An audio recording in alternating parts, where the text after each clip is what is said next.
This is the world of Claire Bellevue, a world of interwoven support strings she designed to keep her motivated and driven towards her life's goal, to be heard. You just wake up like this. This system is working out well for Claire. She saves money every day, and she jots all of her appointments in several hardcover journals, as Claire rarely has time for herself.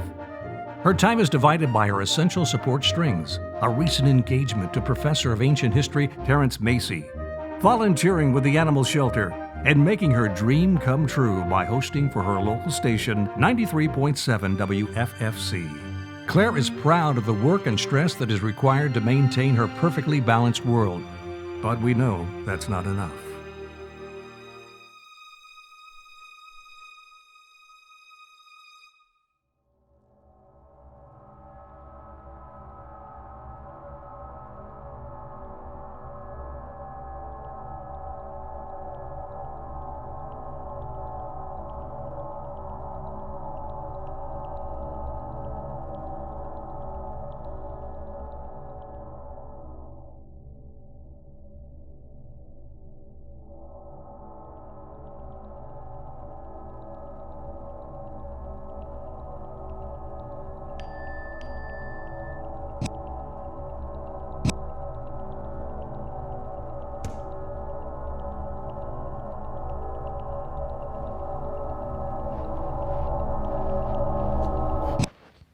Hello, Claire.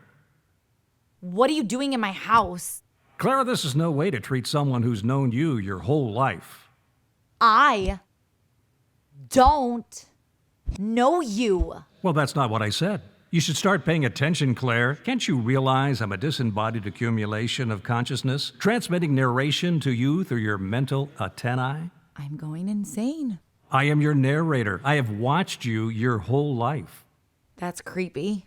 Most people never get to hear their narrator, but you're different, Claire. I see something in you. The other narrators see something in you. We agree you share our voice. That's even creepier. Billions of souls tune into my narration, listening to the chronicle of your life. That's your dream, right?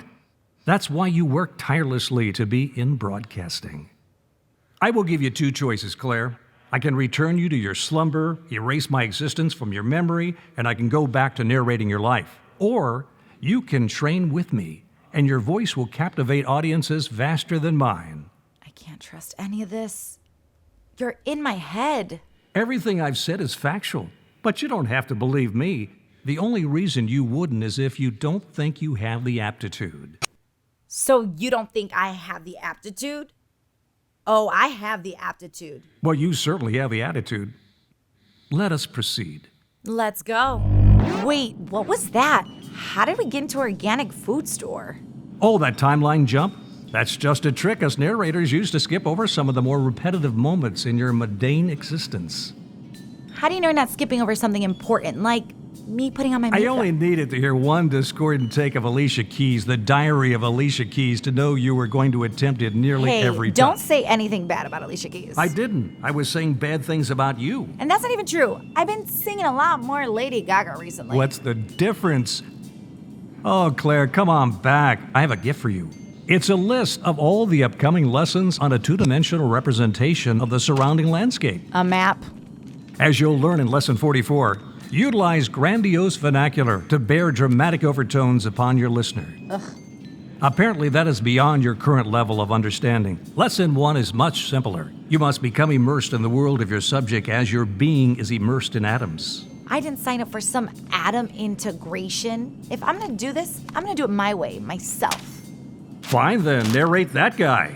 The man looked at the produce intently. Claire, think about how close I am to you now. You must become immersed in your subject's thought process. Get in closer, and don't forget grandiose vernacular.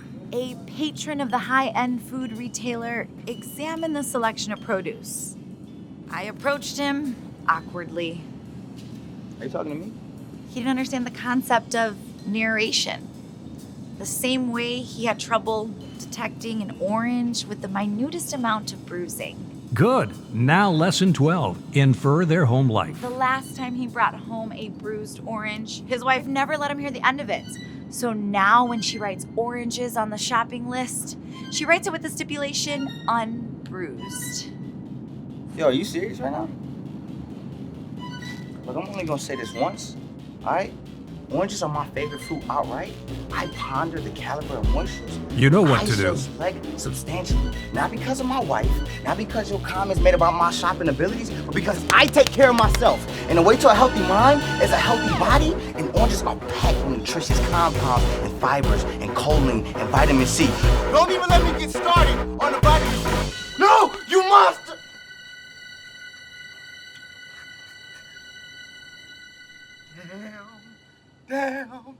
Damn! No!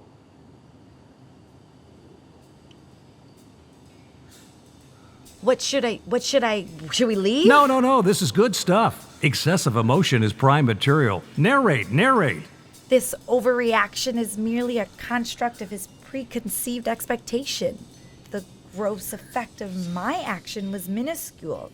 Yet, it's all his psyche took to transition from a downward spiral to an unadulterated nosedive into the Arctic Sea? Was that grandiose? Undoubtedly, but maybe a little too pretentious.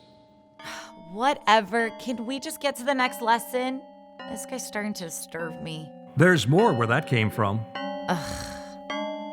Am I gonna get a break? Lesson 52, no breaks. I'm gonna need a break. Lesson 95, sever your identity from your voice. How am I supposed to? Say Claire, not I. Claire isn't sure how she feels about speaking in this manner. Yes, keep narrating. But the more that she spoke this way, and the 261. more Only appealing narrate the good parts. 88. Pursue to learn their inner and outer truth. the stress that came Understand the from needing to things that they educate, do by paying entertain, attention to and the speak things to the they don't do. congregation hit her.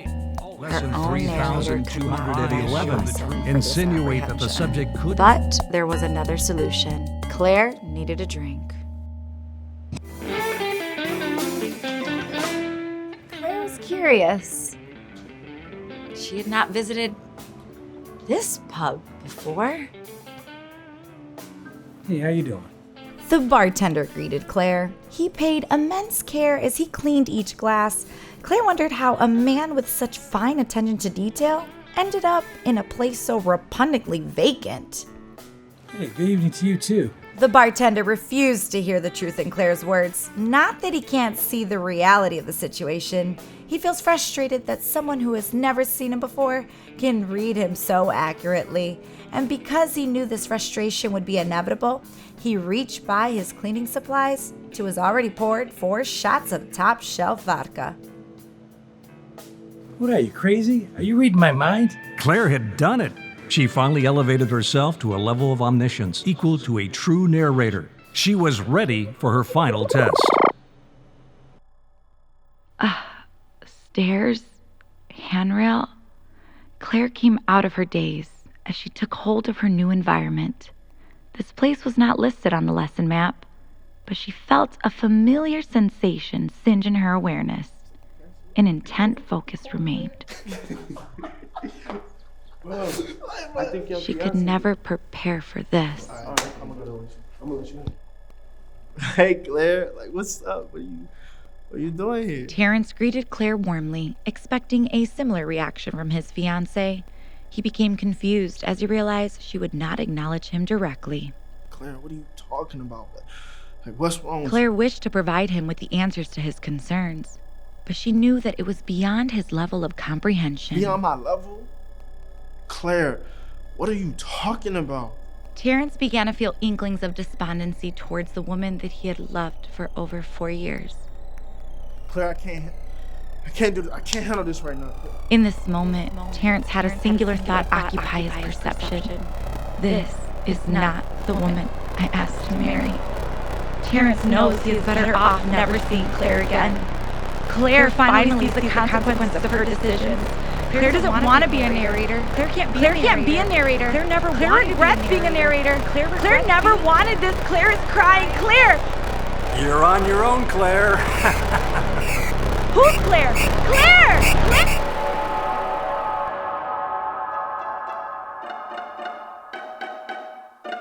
This is the world of Fred Furby, a world designed by...